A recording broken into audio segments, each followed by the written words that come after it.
You gave up a TV job to start a podcast in your basement. If that doesn't scream midlife crisis, I don't know what does. It was Championship Sunday here in Indianapolis. What's the mindset then coming in as a defending champion? I want to win. No, I want to win. The young lady over my shoulder, Caitlin Clark. Not the best looking guy. And I don't think anyone's going to sit here and say, Matt Randazzo was really good looking. What has this last month, 2 months, 3 months been like for you? It's an important fan base for the Fighting Illini, isn't it? It is. He turned 69 years young last week. He looked good, Coach. Oh, try it. Thank you. Welcome to a special post-game edition of Off the Air with Matt Randazzo, simulcast with the Hawkeye Report podcast, as it was a rough day in Iowa City. Evening as well, eventually. So day into the evening as the Iowa Hawkeyes drop a heartbreaker to Oregon 18-16, the final score from Kinnick Stadium. And joining me now to talk all about it is our good friend Tom Kakert. Tommy, just back from Kinnick Stadium, a soggy Kinnick Stadium. What an afternoon. Just a roller coaster ride of emotions for Hawkeye fans. And unfortunately, for the second time this season, they take a top 10 team to the wire and lose in the final minutes. Your thoughts? Iowa is 10 points, I believe, away from being undefeated this year. Okay. I think that's the correct total. And, that stings a little bit. And it stings more because you kind of defied gravity a little bit today. Just looking at, you look at the stat sheet, and Oregon ran for a couple hundred yards and Iowa didn't. And, Iowa had the safety and a fumble, and you think, boy, there's just no way they could have won this game. And yet there they were. And we see Mark Gronowski go into the end zone, and you're like, wow, this is really going to happen. And the next thing you know, too much time on the clock, and Oregon's going down the field, and that's, the one throw the 24-yard pass was the big pass, I thought, in that drive at the end to Malik Benson. That was the one where everybody went, uh-oh. This one's, everybody was into it, and then it got pretty quiet because everybody knew they were in field goal range. And it's funny is that their field goal kicker hasn't been great. His long this season was 42 yards, and it just continues this trend of kickers who were kind of just average have these career days and never miss against Iowa.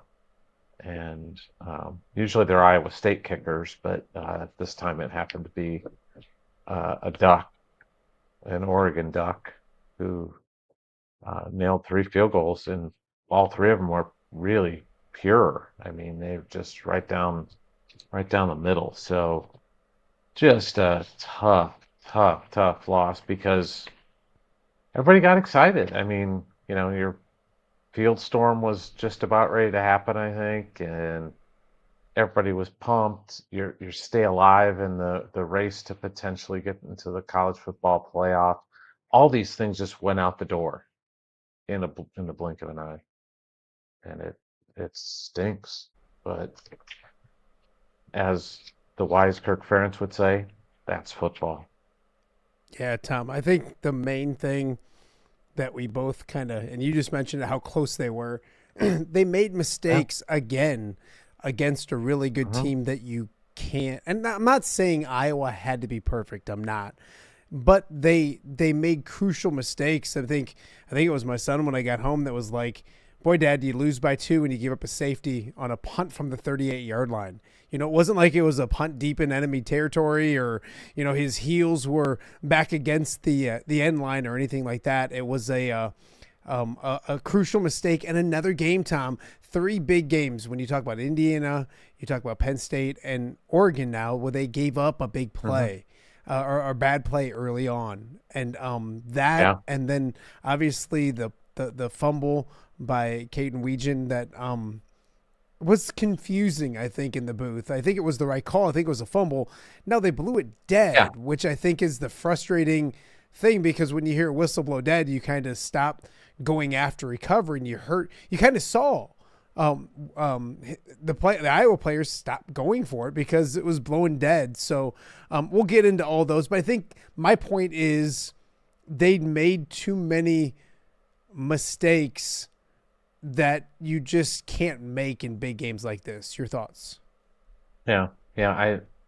Iowa's just not built to overcome a ton of mistakes. And, um, a couple of things. The snaps, two snaps, one that almost airmailed Reese, and then the other one that was just like to the side. I don't know what happened. Did Reese line up in the wrong spot? Did the snapper just duck hook one? I don't know.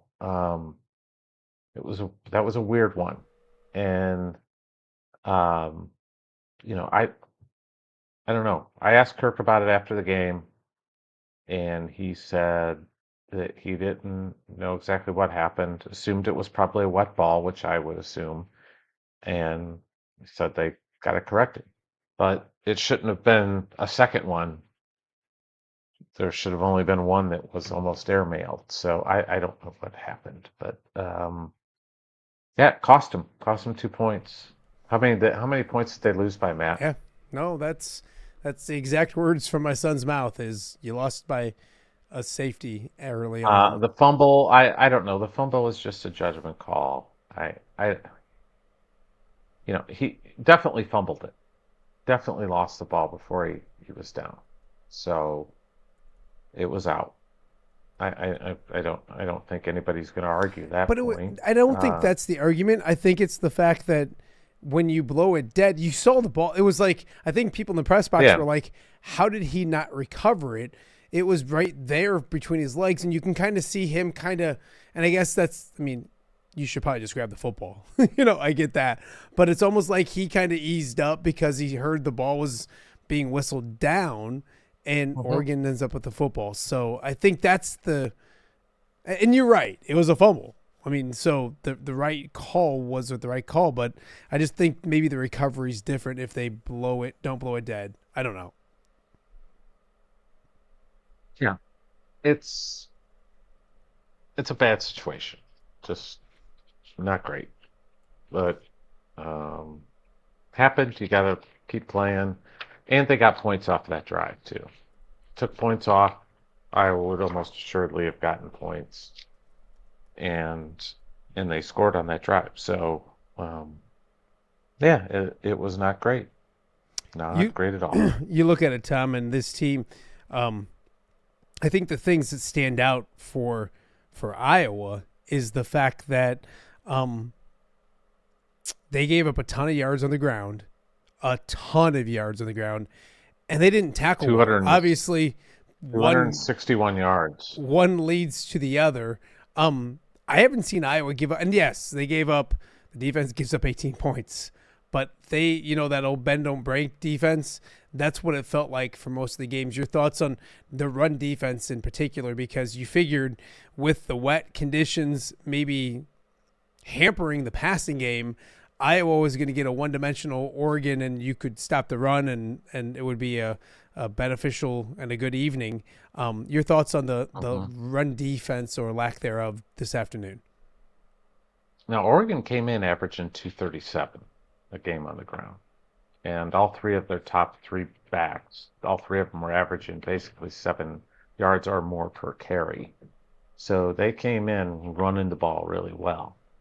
Having said that, Iowa usually can get something done against the run, and they just struggled all day to get a lot of traction on that front and shut down that run game. So 261, they averaged 7.2 yards per carry. That's a lot. For those who don't know, that's a lot. it kind of almost reminded me of like that UCLA game last year where they just ran wild on Iowa a little bit, especially in that second half where Iowa just couldn't slow them down. Um, it just, boy, it was just tough to watch sometimes because they just couldn't wrap up the ball carriers very well. They were just kind of pinballing off of people. And maybe that's just the quality of those backs. I don't know. But it was tough to keep watching that happen. But I go back to like before the bye, that was one of the things we talked about was they were struggling tackling. And the last 3 weeks prior to this, things had gotten better, I thought. I thought they'd improved tackling, and their hitting was a little more fierce, and I thought things were moving in a better direction, but they regressed today for sure. And a lot of credit to Oregon because their offensive line opened up good holes, and they've got three really good backs. Really good backs. So Iowa led or trailed 9-0 early on. They put together a really good drive, and they finally hit some passing plays down the field in the second quarter, getting back in the football game. It was 9-7 after they a touchdown pass from Mark Gronowski. I think when he said that, is that the fifth touchdown pass of the season? Is that it? Fifth time. Fifth time. So we don't say that very often. DJ Boname. Yeah, I thought it was another good response because it reminded me a little bit of the Penn State game in the third quarter when things looked like they were going to start slipping away and Iowa had a response. I know it's second quarter, but it felt like Iowa needed points in that drive. They needed a touchdown, and they got that. Credit them for getting back into it there in the second quarter. I'll tell you what, everybody's probably a little disappointed in the numbers that Gronowski has put together this year, passing yards, all that stuff. But I'll tell you, when the chips are down, that guy's been pretty responsive to whatever they needed to get done. And we saw that today when they fall behind 9-0. He puts together a good drive, gets them into the end zone. That nice ball to Jacob Gill for 38 yards. Then later on the drive that put them ahead late in the fourth quarter, that was, a nice ball to Vandermeer. I think there's a pass to Vanderzee in there. Yeah. The 3-yard run to get in the end zone. It was a fourth down that they hit. Yeah, it was fourth down on Vanderzee. 4th and 3. Yeah. Hits Vanderzee for 15 yards. They made plays, and he made plays, and he knows how to manage a team and knows how to manage a drive and get you downfield and get you in position where you've got an opportunity to score points. And I thought he did that pretty well. So good for Mark Gronowski. And I thought Kamari played pretty well today. Thought he ran hard, but Iowa's run game just didn't get a whole lot done. I mean, it was 2.7 yards. I think. They must factor in that minus 39 on the punt. Yeah. Nope, 100%. I think at one point their rushing yards after the punt was like minus 17. I'm like, wait a minute, what? So yeah, they definitely factor that in. Tommy, you look at the end of the second quarter.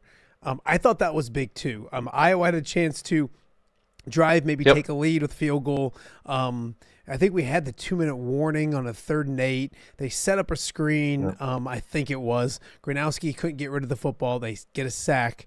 They call a quick timeout. Oregon gets it back, and they go and turn that into 3 points. And so instead of being and they were going to get the ball to start the second half. Absolutely. Too. So instead of being 9-7, it was 12-7. I think Iowa lucked out actually because Oregon was really moving the football, and several times that happened. Oregon would move the football, and then Iowa would either force a field goal or the interception, or they would get out of field goal range a few times. That happened in the fourth quarter one time after a couple penalties. So I thought that was big as well.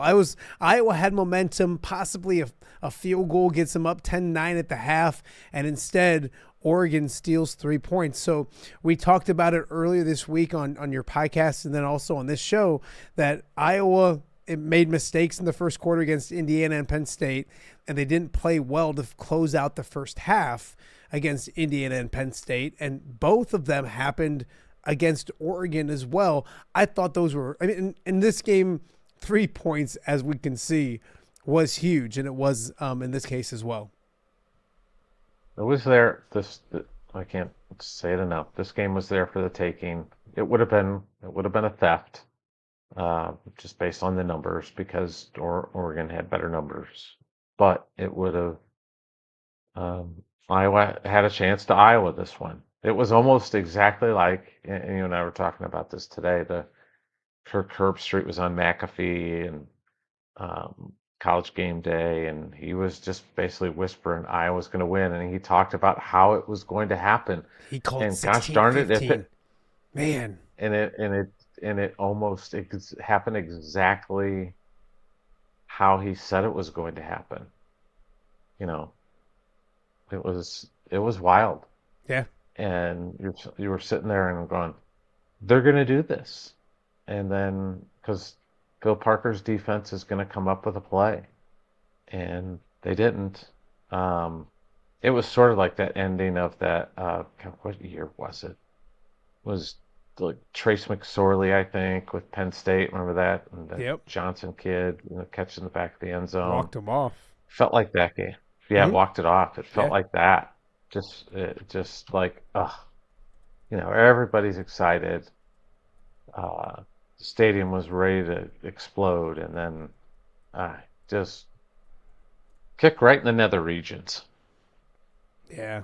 No, it was right there for the taking, and so many, and that's the thing I think that people are going to remember about this year. Tom, this is a really good football team. I really think it is. I think it's a good football team, and I think they respond well next week. We'll talk about that in the next segment coming up. But that's the thing is there's so many. Even the games the season is 10 points from being perfect, and then you can take each individual game and so many silly things too. You know what I mean? It's not like they just, a normal interception, or you go back to Iowa State, it's the weirdest double deflection first down you're ever going to see. And you go back to Indiana and what happened there, and it's a snap at the 38-yard line ends up being a safety for a punt. You'd never, and we talked about it, Tom, the special teams are going to be big in this, and they were for Oregon, and Iowa made mistakes. And so I think that's the frustration with the Iowa fans right now. Let's talk about the end of the game, because Iowa gets the ball back. Was it with like 9 minutes left? Like it was one of those things. 8:30. Okay. About 8:36, I think. Yeah, exactly. It was just under 9 minutes. And they get the big play to get to midfield. They pick up a fourth down when they're kind of in field goal range. I think 4th and 3. It was 4th and 3. And they got hit Vandersee for 15, and that's when you go like, okay, now they're. And then they Kamari had a run right after that, and that's when they got down to the 10. Yeah, and it set up 1st and 10 1st and goal at the 10. And you and I both sat there going, I hate this. And they get to where they need to be. They get to the 2-minute warning with 3rd and 3 or whatever, and I was surprised, and I want to get your thoughts. And they get the touchdown. That's the important thing. But the first down, the third down to play, 1, you don't get the touchdown, but 2, you also stop the clock. And I thought that was a big deal too. I thought like you were almost, and maybe when you're an Iowa fan, you're probably thinking, I don't care when they do it, just get in the end zone. No touchdown was guaranteed, so I get that. You got to score. But I thought your best way of getting in there was maybe a run pass option or something with Gronowski in his legs, and that pop pass stopped the clock and then set up a big fourth down. They get the touchdown, but start with your thoughts on how they approached third down and then obviously the fourth down touchdown that had Kinnick Stadium rocking. Yeah, that pop pass was weird just because there's nobody that was there. Nobody popped. You know, it was like they were trying to get something to somebody, but nobody went in that route. You know, they just kind of stood there and blocked, and he didn't have any options to throw to. So it was weird because that was coming out of a timeout. So they had thought about that play, and I think they thought they could get a win on that play. Did anybody ask Yeah, in and the then post, like, who was supposed to pop or anything, or did you hear anything? no, Because no, that was the didn't weird thing didn't is know. nobody was there. Obviously, it's kind of a mute point because they scored a touchdown, took the lead, so it wasn't like it affected the game too much. But it was just Yeah. strange. I think. Go ahead. I'm sorry.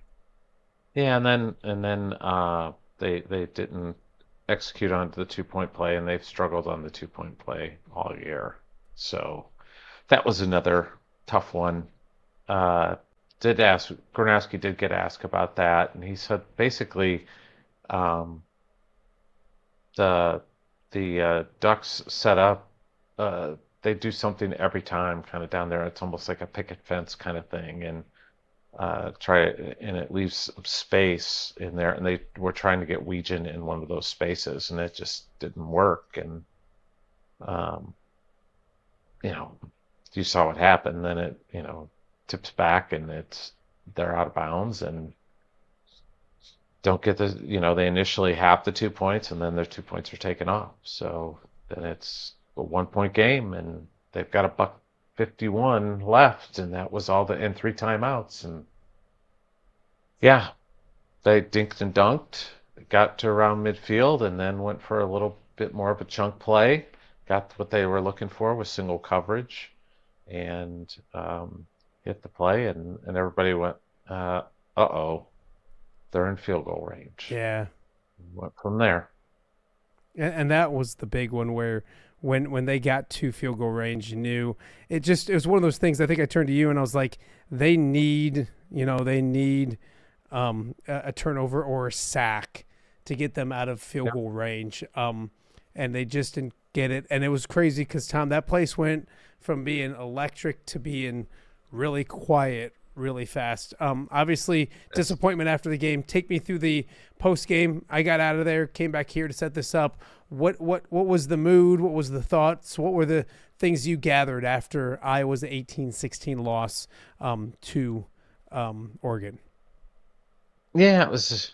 You can tell this one left a mark. This one hurt because I think they felt it's a couple fronts. That they lost this game in just heartbreaking fashion in the last seconds, and B, that after you get yourself right back into the college football playoff hunt, that's extinguished too.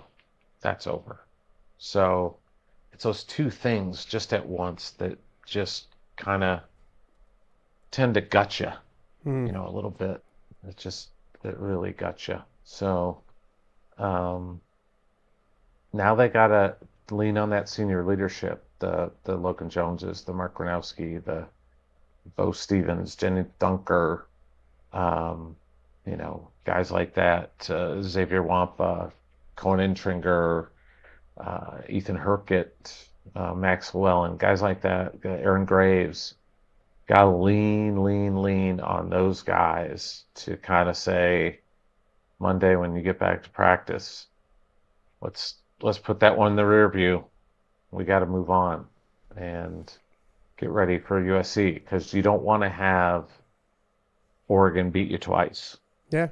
And that's what you risk doing if you don't get over this and just you properly grieve it, 24 hours, back to work. Watch the film, back to work. And that's what they've got to do. And hopefully they can do that because this is a huge game coming up. It's you want to play in one of those big bowl games now. You want to keep fighting, and you got that chance. No, absolutely. So we'll kind of put Oregon to bed. We'll look a little bit ahead to USC. What's it mean big picture wise when it comes to, obviously you can't use the words college football playoff and Iowa in the same sentence anymore. That has been eliminated, but a lot of football left to be played. Big game against USC, another home game against Michigan State on senior day, and then Nebraska as well. So let's hit a quick break. We'll come back and talk about just that and kind of wrap up a tough post game if you're an Iowa fan, because it was so close. 18-16 the final score. Iowa falls to Oregon at Kinnick Stadium. We will talk more about the Hawks right after this. We'll be right back. All right, be honest. Are you craving Hungry Hobo again? You know, that fresh sliced meat piled high on those amazing sandwiches, hot off the grill chicken and steak with all those delicious toppings, the biggest and best selection of baked potatoes, or simply some waffle fries dipped in cheese. Well, now that Quad City favorite is even easier to get. Download the Hungry Hobo app today. Order ahead, skip the line, and earn rewards all at the same time. There's Double Points Monday and exclusive specials as well. With 12 locations in the Quad City area, it's Hungry Hobo. Now even easier to find, but still hard to resist. Rafferty Funeral Home, dedicated to serving families in the Quad Cities since 2007. Hi, welcome. Here, come on in. An experienced staff plans each service to reflect the unique life and legacy of your loved one. Rafferty Funeral Home is proud to serve our community with dignity, respect, and compassion, helping you to celebrate your traditions and lasting memories no matter your faith, culture, or budget. Rafferty Funeral Home in Moline. Call today to discuss prearrangements.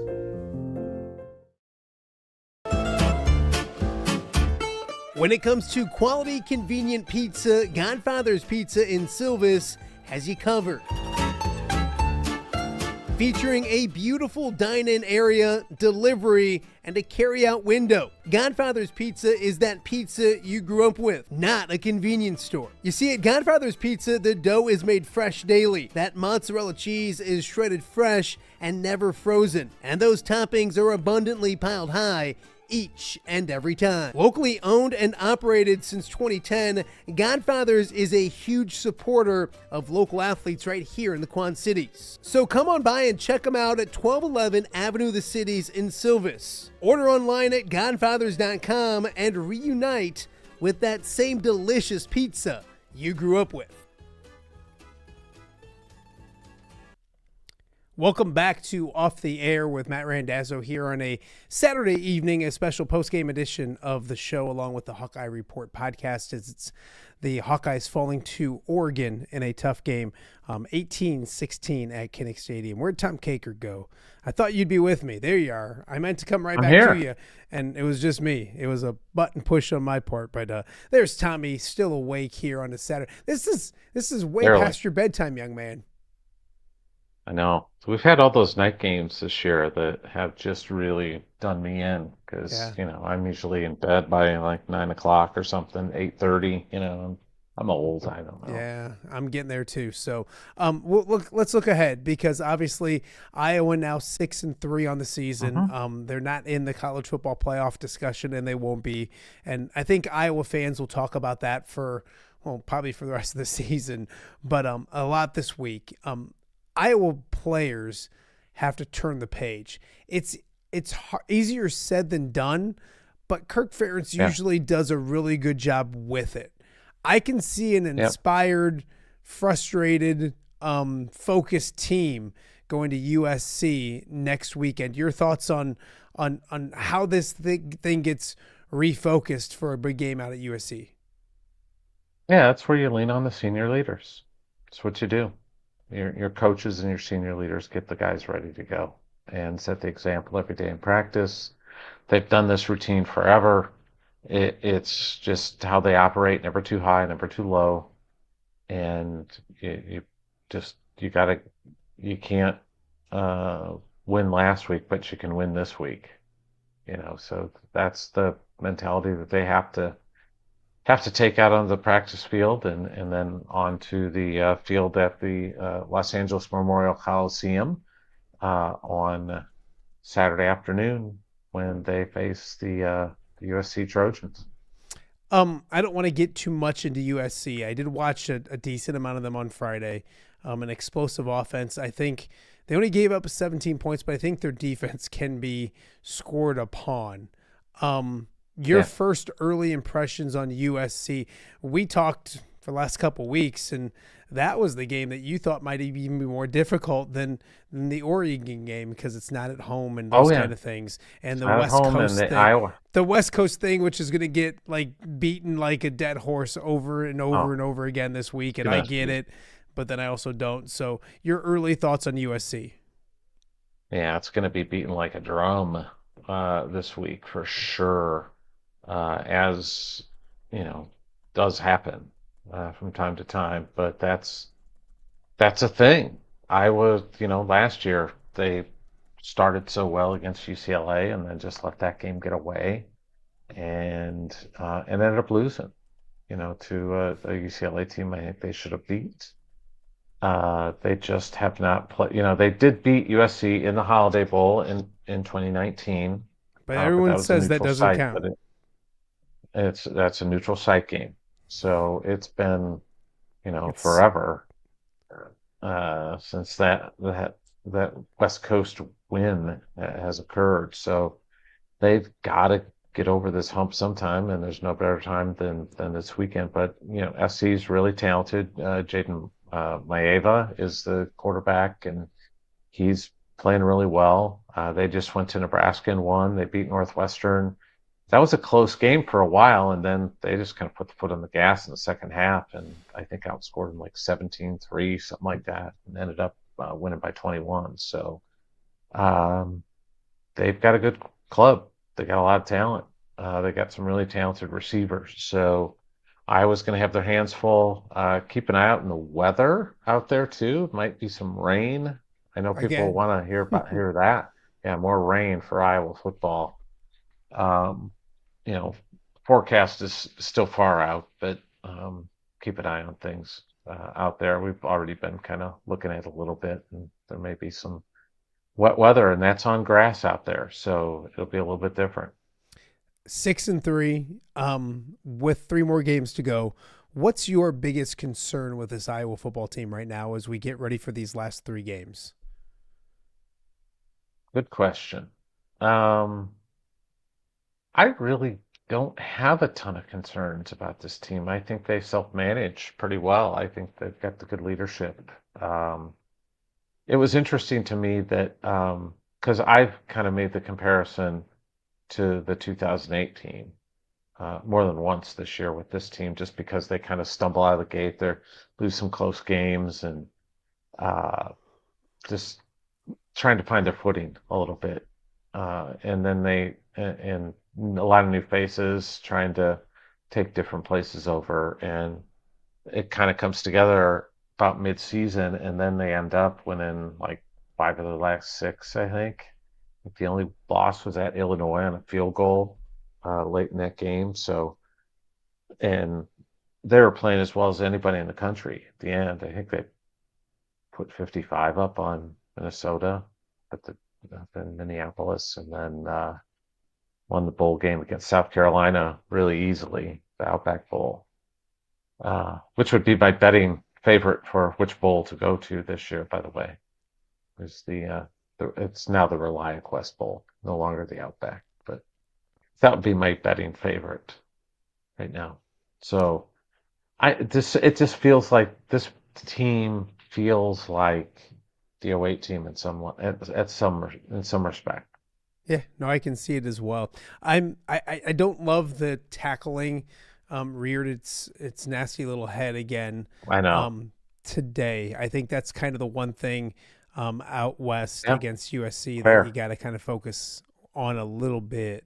But other than that, like, you're right. It's just I think this will go back as a season of I think fans are going to like the team. They love the team. They love their grit and their attitude, and it's a good football team, and they did things right. And there's so many what ifs when it comes to this team.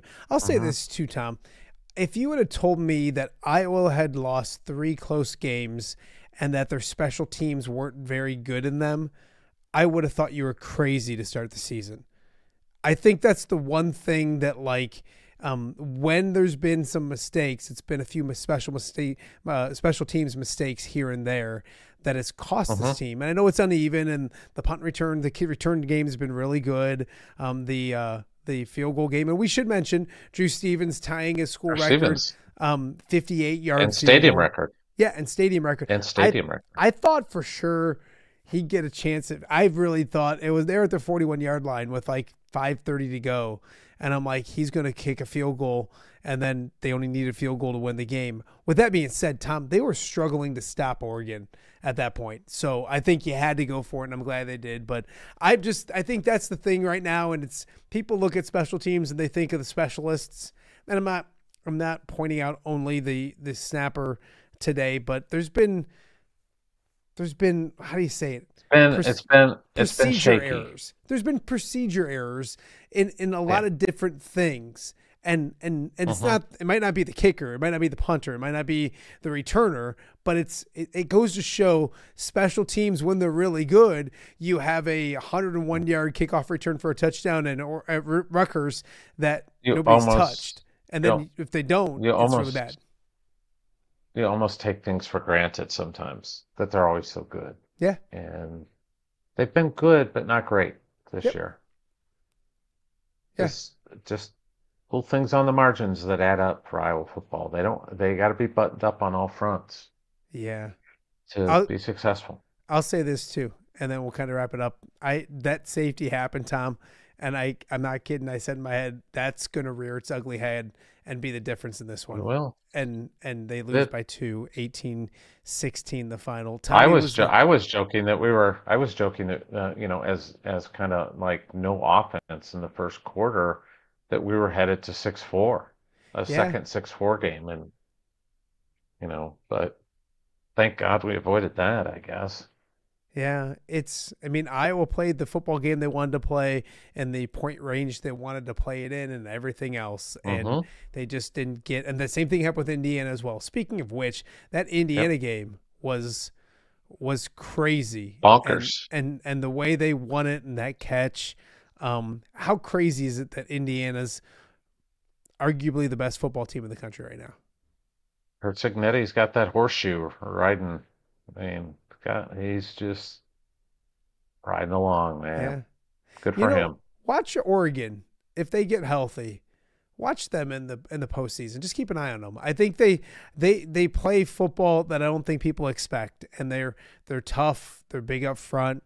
They did a good job running the football. They really did. I haven't seen they were getting 5 before they were touched, and then they'd finish with 9, 10, 11 on every play, it seemed like. So anyways, that Finney kid, that cornerback, cornerback, the true freshman Finney, is really good. Boy, he's a good player. Is he the one who caused the fumble? He's the one that caused the fumble, yeah. He's a really good football player. It was one of those things. He's a true freshman. Caden's going to beat himself up about that. And he's been so good. You know what I mean? It's funny because the highs are so high. And then, like, obviously the Iowa State game was a frustrating game for him. And then that one he'd love to have back, obviously, as well. So, Tom Kakert, you're heading to California. When do you leave? Friday. Oh, it's a quick trip. Yeah. I was going to say, no week in California with your feet up? I wish. No. You and I both. Well, Tommy was at the game, obviously. I was as well. He's got everything you need at the HawkeyeReport.com and the message boards. How are the message boards in the lounge? Have you been in there? Yeah, oh, yeah. It's not well. It's not well. No, I see it on social media as well. It's amazing how, there's a 3-game win streak. I don't know anything about I don't know anything about the towel incident, whatever the towel incident was. Okay, do you know what they're talking about? The 2-point play. I have no idea. So one of the cornerbacks that was kind of had his back turned, I don't think he threw it on purpose, but it was weird. It looked like his hand hit the towel, and the towel goes right where the ball is. And he didn't catch the towel and the ball, but it was It was definitely right there, which may have made, I guess what people are probably saying is made him stumble. So here's my question. I didn't really get to the explanation. We were going down from the press box when they got the 2-point conversion, and then it was overturned. His heel was in bounds, but his whole foot wasn't. But was just his heel inbound at any point? I don't think so. Okay. Because that was the thing is that, I mean, if it's a toe tap, it's a toe tap. Could it be a heel tap? But obviously, it was weird. When that happened, I said to myself, I think it's kind of funny that it's still 16-15 and that Herbstreit's going to be right. And then I thought to myself, well, a field goal is going to win it instead of tie it. You know what I mean? It was one of those things where just don't prevent the field goal and you're good. And they couldn't do that. So anyways, Tommy. We'll have a lot more to talk to. We'll do more on Off the Air coming up this week. We got Pat Anger on Monday and all that kind of stuff. And if you're listening to this on the Hawkeye Report podcast, you're going to have a ton throughout the weekend. And then Kyle's got basketball next week as well. Or tomorrow, I should say, as well. Kyle's got the Evansville game. Chuck Long on Monday for a pod reviewing the game. So we'll have plenty of stuff going on this week. I love it. I love it. So if you're listening to this on the Hawkeye Report podcast, thank you.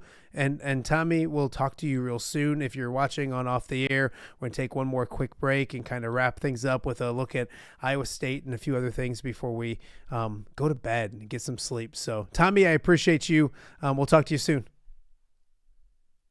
Thanks, everybody. That is Tom Kakert, and we will be right back after this.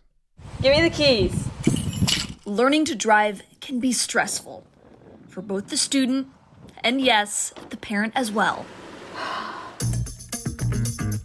Relax. There's an easy way to avoid the stress. Skiles Driving School in East Moline has been helping new drivers hit the road with confidence for over 20 years. Whether you're a teen earning your first license or an adult looking for behind-the-wheel training, we've got you covered. Their certified instructors are patient, experienced, and use modern vehicles equipped for safety and comfort. From classroom instruction to real-world driving, we make learning safe, affordable, and even fun. Call 309-278-0098 or visit skylesdriving.com. Skiles Driving School. Get in, buckle up, drive your future forward.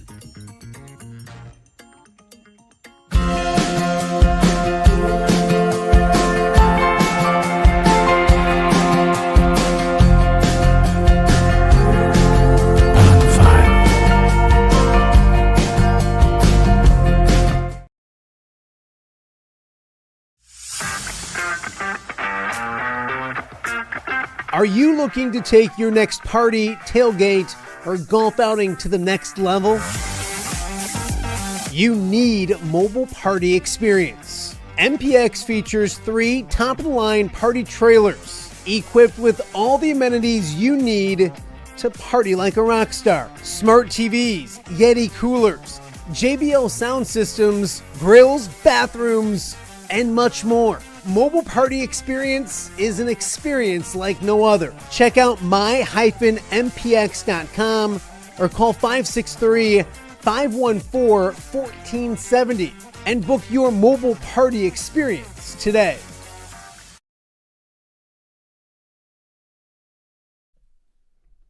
Welcome back to Off the Air with Matt Randazzo on a Saturday night.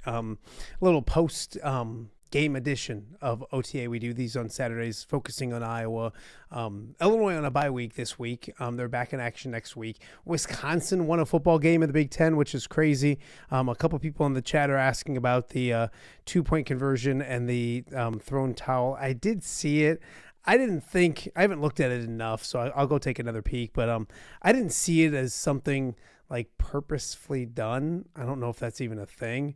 I don't know if there's a rule against it, but I will check it out. I did kind of notice it as well.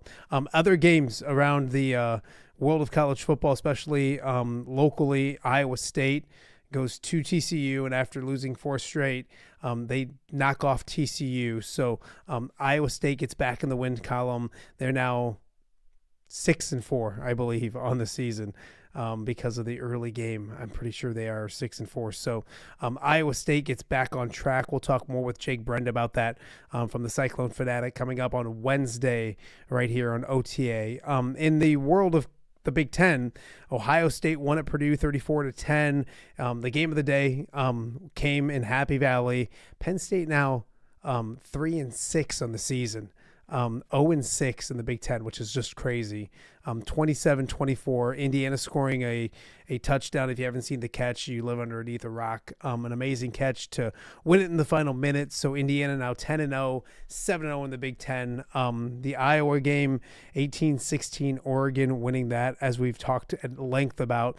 It was Wisconsin knocking off Washington, number 23 Washington. So the team in the Big Ten that looks the best this weekend, or the two teams, are USC and Michigan. If the Big Ten is to get 4 teams, which is not guaranteed, but if the Big Ten is to get 4 teams, it's right now one of those 2 teams that will get into the college football playoff. Washington now 6-3, 3-3 in the Big Ten. Wisconsin snapped a 6 games losing streak, and I believe they rushed the field. The students rushed the field after just their 3rd win of the season. Don't know if I love that. Rutgers gets back on track. They're 5-5, 1 win away from bowl eligibility with a 35-20 victory over Maryland. And then last night it was USC 38-17 over Northwestern. Well, it was a tough, disappointing day for the Iowa Hawkeyes, an evening as well. They fall 18-16. We'll have much more throughout the weekend as well. As we should mention real quick, and I believe if you're done watching this, you want to head over to View from the West. A great day of high school football. In 7A, it was Moline losing, so they don't get to the quarterfinals once again. A tough game as they fall on the road to Glenbard North. In 4A, the Geneseo Maple Leafs win once again. Impressive victory down in Macomb. So they'll host Morris for in the quarterfinals next week in Geneseo. In 3A, the biggest surprise of the day, not to me because I picked them, but Monmouth-Roseville goes down to Bloomington Central Catholic. They knock them off 29-28. So Monmouth-Roseville, I believe, plays Richmond-Burton next Saturday in the state quarterfinals, number 1 seed. Richmond-Burton, I think, as well. So congratulations to Jeremy Adolphson and the Titans. In 2A, a big upset in 2A, number 1 seed, Rock Ridge falls on the road at Downs Tri-Valley. So Rock Ridge's amazing season comes to an end in the second round, I should say. Newman falls as well. And Anawan Wethersfield, congratulations to Anawan Wethersfield. Coach Tony Grip was on the show on Friday. They go and win as well. So 3 teams still from the old viewing area still alive in the postseason. And then congratulations to Wilton yesterday. They get their way into the state semifinals once again for the 2nd straight season. So we'll talk with Ryan Hetzler and the Beavers sometime this week coming up and off the air. So a lot to get to next week. We'll have Pat Angerer on Monday talking about Iowa as well. We'll kind of refocus on Illinois a little bit. They had the bye week this week, so Ken Prince will be on the show at some point this week as well. So we'll kind of refocus on Illinois. And then basketball is rocking and rolling as well. So it's a great time in sports, and we'll have it covered for you right here on Off the Air with Matt Randazzo. I want to thank you guys for tuning in to a Saturday night, late night edition in a snowy-ish, rainy, drizzly day here in the Quad Cities and night in the Quad Cities. And if you're watching this on Sunday, enjoy your NFL football. Bears at noon. My beloved Lions on the road at Washington at 3:30. Packers and Eagles, I believe, Monday Night Football. So enjoy your Sunday. Enjoy your NFL Sunday. And we'll see you guys Monday for another edition of Off the Air with Matt Randazzo.